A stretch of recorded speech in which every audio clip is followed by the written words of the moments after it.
The blue lights on the Calaxian scout ship's bridge flashed as Commander Zaxxeth stared at the strange vessel on his view screen. His antenna twitched with curiosity.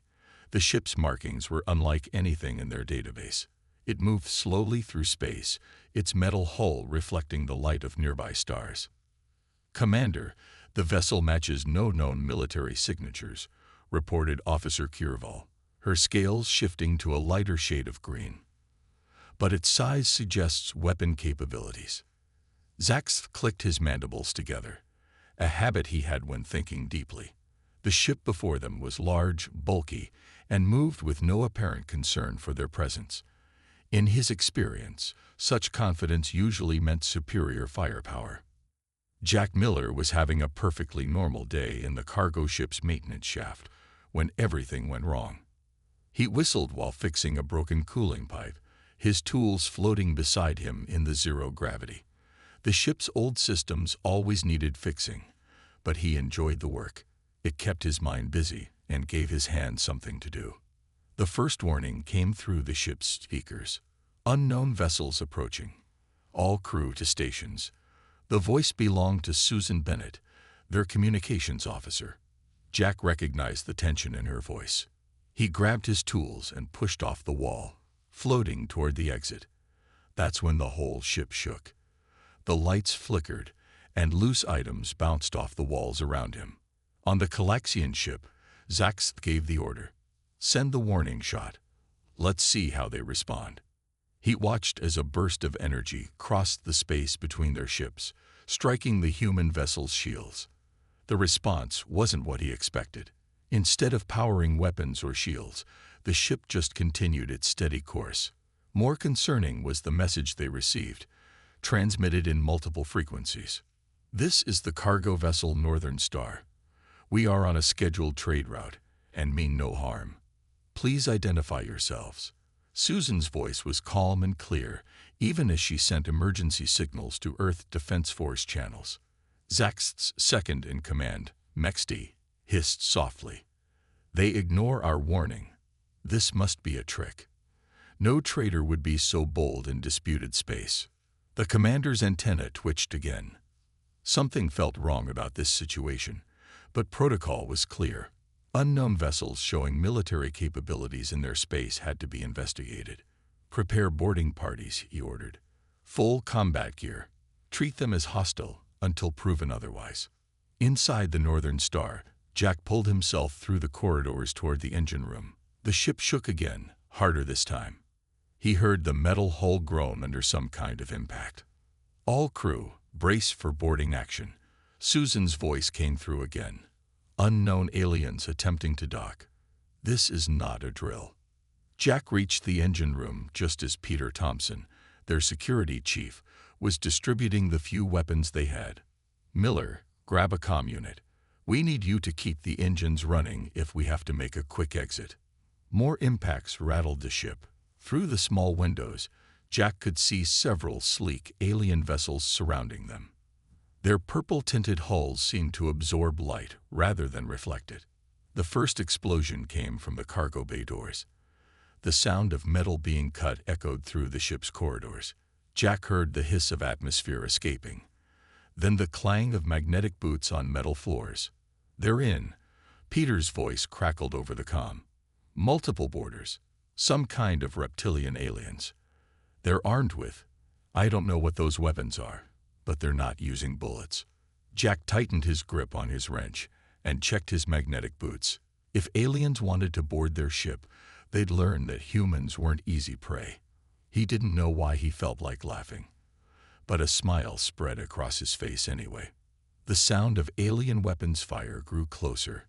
Jack could hear the strange whine they made, different from any human weapon he knew. He took a deep breath and prepared himself. Whatever happened next would be interesting, at least. Through the engine room's door, he heard the first aliens approaching. Their steps were oddly light, almost delicate on the metal floor. Jack adjusted his grip on the wrench and waited. Sometimes the best defense was simply being ready for anything. The door slid open. 3 Calaxian soldiers stepped into the engine room, their weapons raised. Their scales shimmered under the emergency lights, and their protective suits made soft hissing sounds as they moved. Jack stayed hidden behind a large pipe, watching them scan the room with their strange devices. The first alien spoke in a clicking language Jack couldn't understand. Their helmet translated it into heavily accented English. Human presence detected. Surrender now. Jack looked at his wrench and smiled. Instead of feeling scared, he felt an odd bubble of laughter rising in his chest. It was probably the stress, he thought, or maybe just the absurdity of the situation. Here he was, facing alien invaders with nothing but a wrench and a bad attitude. The lead alien turned toward his hiding spot. Jack decided that hiding wasn't going to help anymore. He stepped out, hands raised, still holding his wrench. "Hi there," he said, grinning. "You guys picked the wrong ship to board." The aliens fired immediately. 3 beams of purple energy hit Jack square in the chest. He felt a slight tingling sensation, like static electricity, but nothing else happened. The aliens chittered in what seemed like confusion. They fired again and again. Jack felt the same tingling each time, but otherwise, he was fine. He couldn't help it. He started laughing. The aliens took a step back. "Is that supposed to do something?" Jack asked between chuckles. He took a step forward, and the aliens retreated another step. Their weapons kept firing, creating a light show that would have been pretty if it wasn't meant to kill them. On the Calaxian ship, Commander Zaxith watched the feed from his soldiers' helmet cameras with growing concern. "Why isn't the neural disruptor working?" he demanded. "Check the weapon calibration." Weapons Specialist Mexti's claws flew over the control panel. "Weapons are functioning normally, Commander. The human should be unconscious. This is impossible." Back in the engine room, Jack kept walking forward. Each step made the aliens retreat further. Their weapons were still firing, but he barely felt them now. His laughter grew louder, partly from nerves, and partly because their obvious confusion was becoming funny. "You know," he said, swinging his wrench casually, "where I come from, it's rude to board someone's ship without asking nicely first." He took another step forward, and one of the aliens tripped backward over a power cable. The fallen alien scrambled back up, chittering rapidly to its companions. Their translator sparked out fragments. "Immune, impossible, demon." Jack raised his wrench.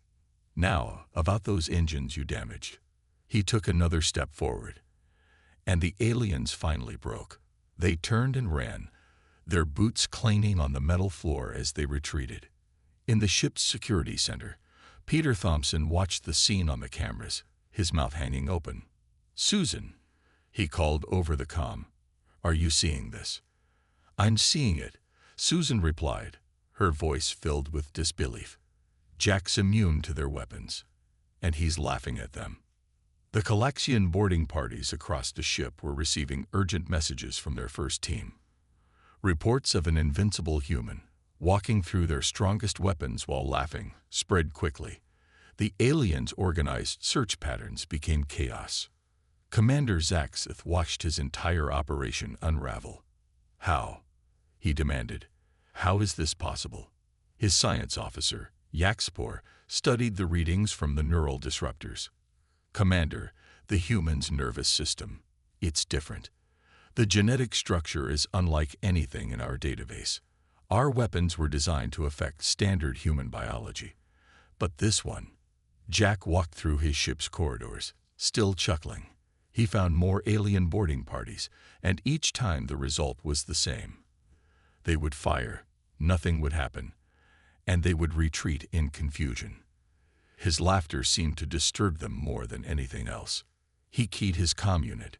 "Peter, Susan, you there? I think our guests are having second thoughts about their visit." "Jack," Susan's voice came back. "What's happening? How are you doing this?" He shrugged, even though they couldn't see him. "Remember that weird genetic condition the doctors found last year? The one that messes with my nerve signals. I guess it has some unexpected benefits." More alien chatter filled the corridors. Jack smiled and gripped his wrench tighter. It was time to show these aliens that boarding a human ship even a cargo ship, was never a good idea. The news spread through the Calaxian fleet like wildfire. Every communication channel buzzed with reports of the strange human who couldn't be stopped. In their language, they started calling him the Laughing Demon, a name that made Commander Zach's scales itch with worry. Sixth boarding team reporting failure, Kirval announced, her voice shaking. They say the human appeared from nowhere, still laughing, and disabled the engine room access panel before they could stop him. In the Northern Star's communication room, Susan Bennett worked quickly at her station. The aliens had tried to block their signals, but she had found a way around their jamming. Years of playing with radio equipment as a hobby were finally paying off. Earth Defense Force. This is cargo ship Northern Star, she transmitted, using a frequency the aliens weren't watching. We are under attack by unknown alien forces. We have a situation they don't know how to handle. She smiled as she added, and they're starting to panic.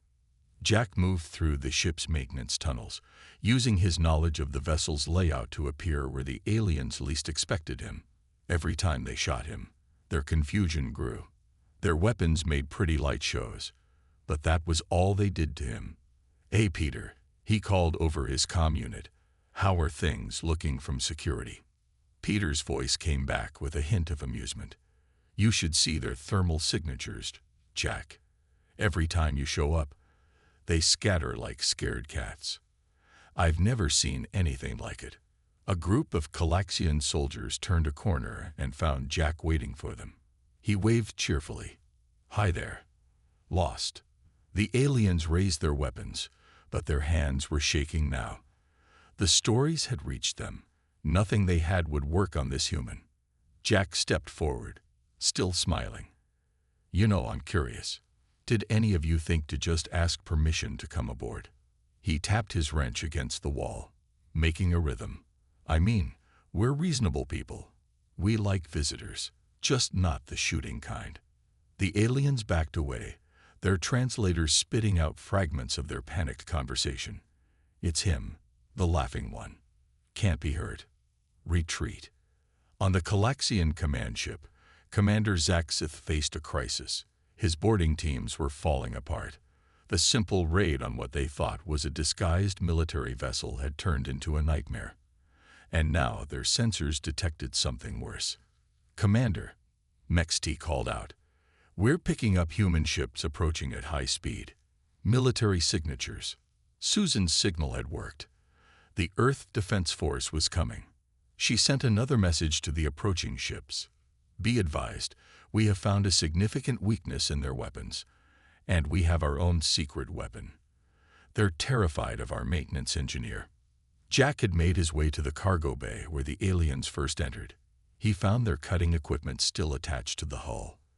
With a few quick moves, he started rewiring it. "Peter, tell our friends up there that they might want to move their ships back a bit.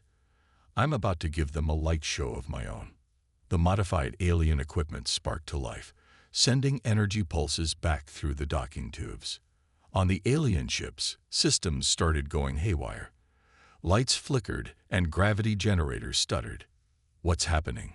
Zax demanded, watching his ship systems fail one by one. "The human," Yaxpor answered, checking readings. "He's reversed the power flow in our boarding equipment. He's using our own technology against us."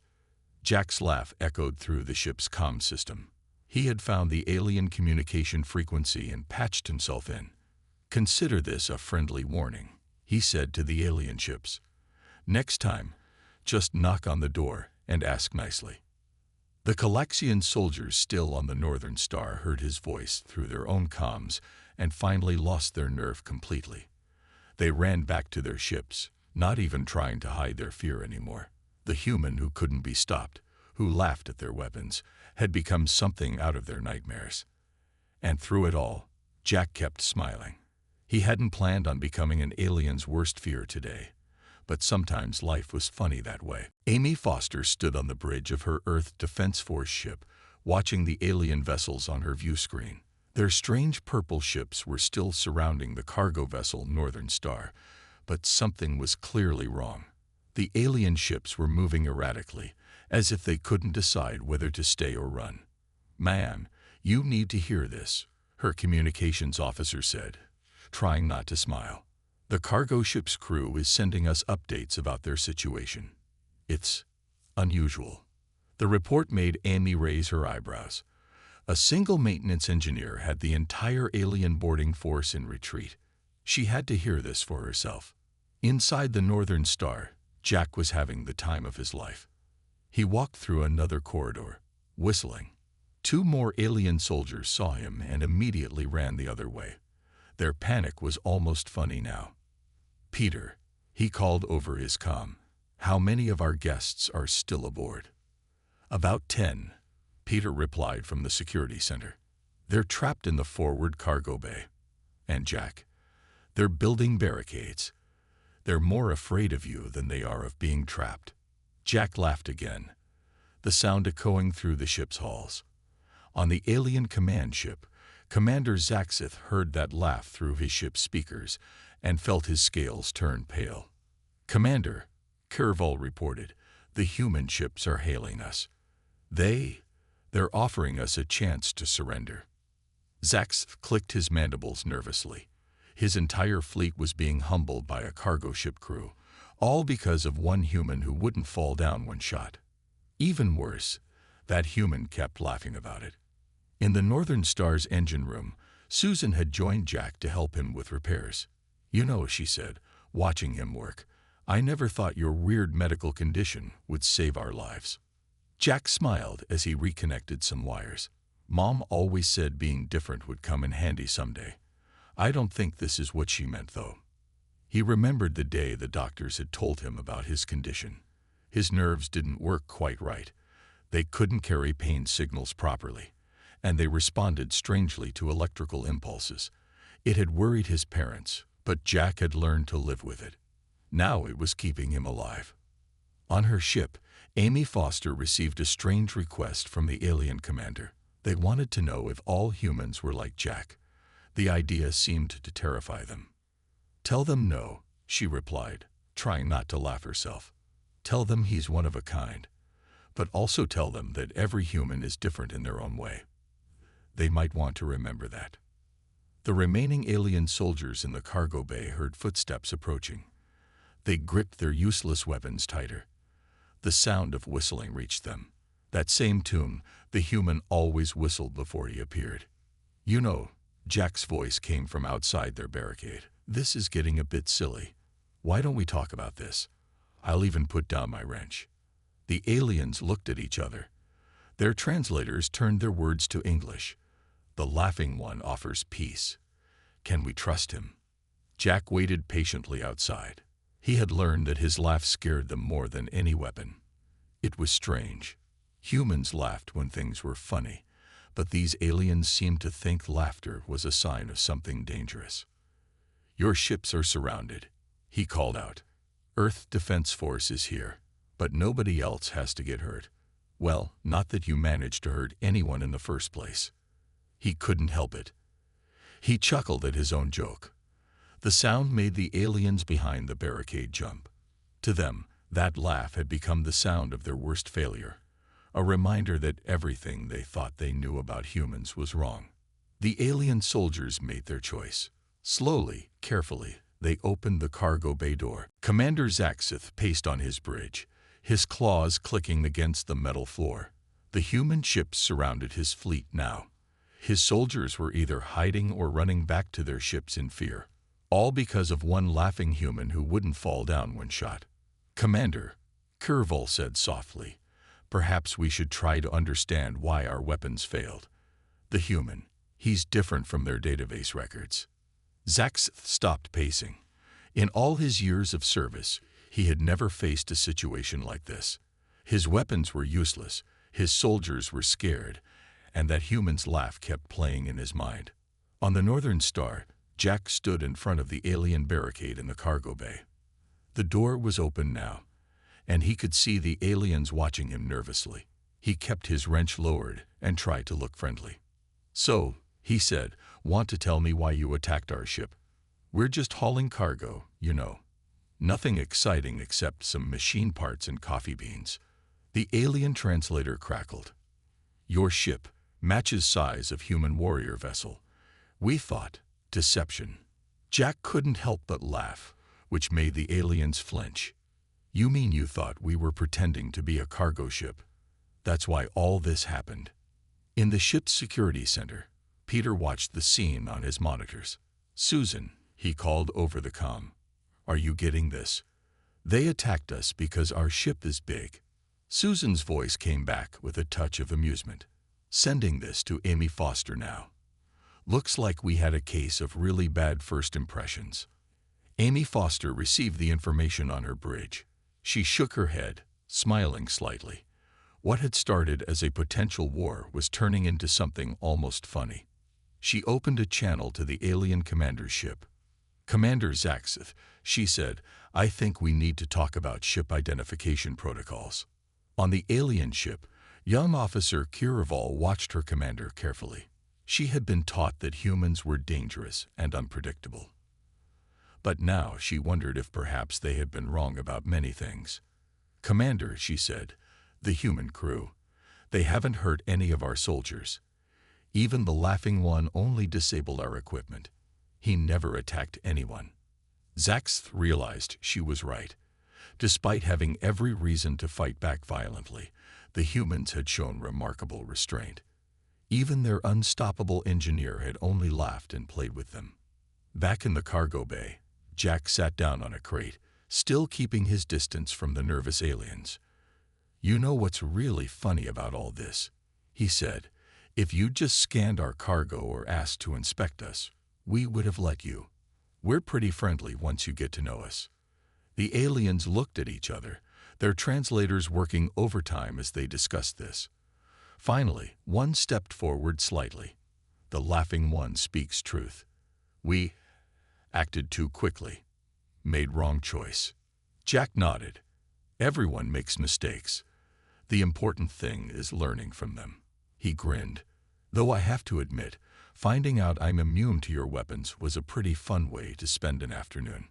Through the ship's comm system, Amy Foster's voice rang out. Attention all crews. The Calaxian commander has agreed to stand down. They're prepared to discuss proper protocols for future encounters. The aliens in the cargo bay visibly relaxed. One of them even managed to ask, Why do you laugh? In face of danger. Jack thought about it for a moment. Well, when something unexpected happens, humans often laugh. It helps us deal with surprise or fear. It's not a weapon. It's more like a shield for our minds. The aliens seemed fascinated by this idea. Their translator conveyed their response. Humans use joy to fight fear. This we must study. On his bridge, Commander Zaxeth made a decision. This day would change how his people viewed humans forever. And somewhere in the cargo ship, he could still hear that remarkable human laughing. The Earth Defense Force ships held their positions around the Calaxian fleet. Inside the Northern Star's main conference room, humans and aliens sat together for the first time. Jack noticed how the alien soldiers kept glancing at him nervously, especially when he smiled. Amy Foster led the human side of the talks. So let me make sure I understand, she said. You attacked because our cargo ships are the same size as your warships. Commander Zax's scales shifted color slightly. Our worlds have different ways. Our trade ships are small. Only warships are large. We thought deception. We were wrong. Susan sat next to Jack, watching the aliens with curiosity. You know, she said, we could have avoided all this if you'd just checked our cargo manifests. We're carrying machine parts and 20 tons of coffee beans. Coffee beans? One of the aliens asked through their translator. What is this? Jack laughed, making several aliens jump. Sorry, it's just funny. We're having a first contact meeting because you wanted to know what coffee was. Maybe we should make some. Peter, who had been quiet until now, stood up. I'll get the coffee maker. Might as well show them what humans drink to stay awake during long space flights. While Peter was gone, Kirval, the young alien officer, gathered her courage to ask Jack a question. You're condition. The one that makes our weapons useless. Is it common among humans? Jack shook his head. Nope, I'm pretty unique. But that's the thing about humans. We're all different in our own ways. Some of us are strong. Some are smart. Some are just lucky. He grinned. And some of us laugh when we probably shouldn't. Commander Zax leaned forward. This diversity. It is not common among our people. We are more similar to each other. Maybe that's why you didn't expect someone like me, Jack said. You thought you knew exactly what would work on a human. But humans are full of surprises. Peter returned with a pot of coffee and some cups. The aliens watched curiously as the humans poured the dark liquid. The smell made their antennae twitch. Careful, it's hot, Jack warned as they passed a cup to Commander Zaxth. The alien leader carefully took a sip, and his eyes widened. This is what you drink? It is so strong. The commander's reaction made everyone laugh, even some of his own crew. Amy Foster watched this moment with satisfaction. I think we've all learned something important today. Our differences don't have to make us enemies. They can make us interesting to each other instead. Jack nodded. And maybe next time you meet a ship you don't recognize, try talking first. You never know. You might meet someone else who's immune to your weapons. The aliens looked alarmed until they realized he was joking. Kirval even managed a sound that might have been a laugh of her own. We will change our protocols, Commander Zaxth announced. No more attacking without communication. And we will remember that humans, he looked at Jack, are not always what they seem. Susan smiled. We'll send you our standard ship identification codes. That should help avoid any more misunderstandings. And maybe, Jack added, we can trade some coffee for whatever it is you folks drink. Cultural exchange and all that. The meeting continued, with both sides learning more about each other. The aliens were fascinated by human diversity, while the humans learned about Galaxian society and customs. Through it all, Jack kept smiling. What had started as a terrifying attack had turned into something remarkable. The beginning of understanding between two very different peoples. 6 months after the incident, Jack stood in front of a room full of Galaxian military officers. Their antennae twitched as they listened to him speak. Behind him, a screen showed pictures of different types of human ships. And this is how you can tell a cargo ship from a military vessel, he explained, pointing to the images. See the loading cranes? Military ships don't need those. The aliens took careful notes. After the Northern Star incident, the Galaxian government had asked for help in training their space forces about human ships. They chose Jack as their teacher, partly because of his knowledge, but mostly because their officers needed to face their fear of the laughing human. In the back of the room, Commander Zaxth watched with pride. His mistake had led to big changes in how his people dealt with humans. Now, every Galaxian ship carried detailed guides about human vessels and culture.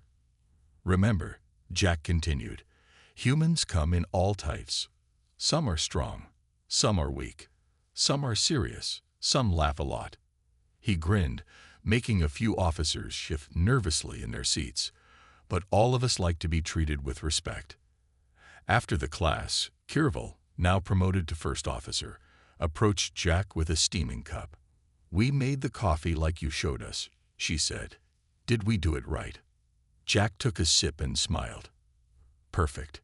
You're getting better at this. The aliens had developed a taste for coffee, and it had become their favorite trade item with human ships. Susan's voice came through his comm unit.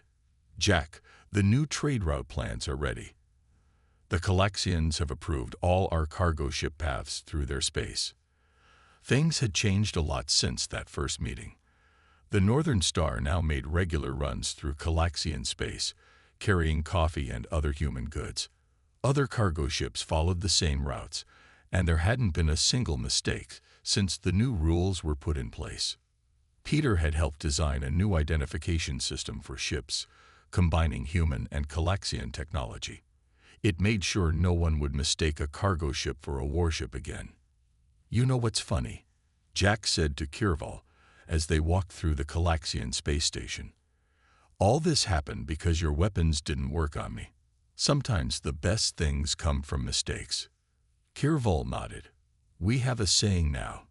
When meeting humans, listen first, shoot never. Your laugh taught us that lesson well. Back on his ship later that day, Jack looked out at the stars. The Northern Star was getting ready for another cargo run. But now, instead of being nervous about alien ships, they looked forward to meeting their Calaxian friends along the way.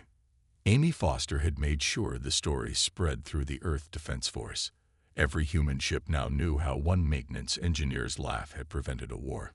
It became a reminder that sometimes the best defense wasn't weapons, but understanding. Commander Zaxeth had changed too. He kept a coffee maker on his bridge, a symbol of how different peoples could learn to appreciate each other's ways. His crew no longer jumped when they heard human laughter. Ready to launch, Susan called over the ship's comm. Jack headed to his engine room, whistling. In his pocket, he carried a small gift from the Calaxians, a translator programmed with jokes from both cultures. As the Northern Star prepared to leave, a Calaxian ship sent them a message. Safe travels, laughing one. May your coffee be strong and your path clear. Jack smiled as he checked his engines. The universe was a big place, full of differences and misunderstandings. But sometimes, all it took was a laugh and a cup of coffee to bridge the gap between the stars.